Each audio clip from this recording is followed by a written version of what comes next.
ခမရတို့မှတ်မိသေးလားစပါးနဲ့တွေ့တာ United တို့ရုန်းကန်ခဲ့ရတာဘယ်နှပွဲရှိသွားပြီလဲဘယ်နှနှစ်ရှိသွားပြီလဲတစ်ချိန်ကစပါးနဲ့တွေ့တိုင်းဒီလောက်ထိမခက်ခဲခဲ့ပေမဲ့နောက်ပိုင်းနှစ်တွေမှာတော့စပါးက United အတွက်ချိန်သာတစ်ခုလိုဖြစ်နေခဲ့ပါတယ်ပြီးတော့ဒီပွဲစဉ်က United အတွက်ရိုးရိုးပွဲစဉ်မဟုတ်ပါဘူး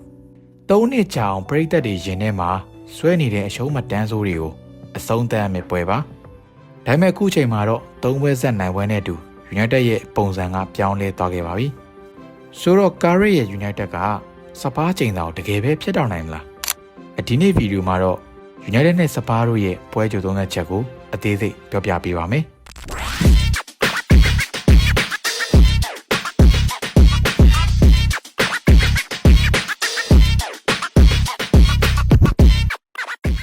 နံပါတ်1စပါးဆိုတဲ့ကြောက်ဆောင် United ကစပါးကိုမနိုင်ခဲ့တာတော်တော်လေးကြာခဲ့ပါပြီအတိအကျပြောရရင်တော့2022ခုနှစ်အောက်တိုဘာလကတည်းကပါဒါက3နှစ်ကြာခဲ့ပါပြီဒါပေမဲ့အခု Carrick လက်အောက်က United ကတော့အရင်နဲ့လုံးဝမတူတော့ပါဘူးအသင်းကြီးတွေကိုဘယ်လိုကင်တွယ်ရမလဲဆိုတာကစားသမားတွေလည်းသိနေပြီအခုပွဲမှာ United အတွက်အနိုင်3မှတ်ဆိုတာထက်ကိုပိုပါတယ် United ကဘယ်သူ့ကိုမဆိုနိုင်တယ်ဆိုတဲ့ယုံကြည်မှုကိုအပြည့်အဝတည်ဆောက်မဲ့ပွဲစဉ်တစ်ပွဲပါ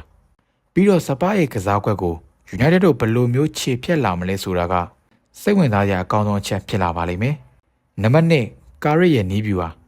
စပါးကတိုက်စစ်ပိုင်းမှာကောင်းပုံပေမဲ့ခန်းစစ်မှာတော့အမှားယွင်းရှိတတ်ပါတယ်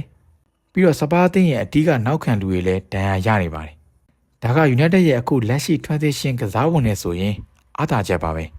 Carrick ကအာဆင်နယ်ကိုနိုင်ငယ်တုန်းကလိုပဲစပါးအသင်းရဲ့ကွင်းလယ်ကိုပိတ်ဆို့ဖို့ပြင်ဆင်လာမှာဖြစ်ပါတယ်ပြီးတော့အခုချိန်မှာ United ကအသင်းလိုက်စူးစီးမှုအကောင်းဆုံးချိန်ကိုရောက်နေပါတယ်ဒီတော့စပါးရဲ့ခန်းစစ်က United ရဲ့ဖိအားတံကိုတောင်းခံမှုတော့လိုအပ်ပါလိမ့်မယ်နံပါတ်3ချိန်သာကိုဖျက်တောက်ခြင်းတမိုင်းဆိုတာပြင်ရေးဖို့အတွက်ဖြစ်လာတာပါအခု3မဲဆက်နိုင်ပွဲကပေးတဲ့ယုံကြည်မှုက United ကစားသမားတွေကိုအရင်ကတည်းပိုပြီးနိုင်ပွဲရဖို့စာလောင်စေပါတယ်လက်ရှိချိန်မှာဆိုရင်လေ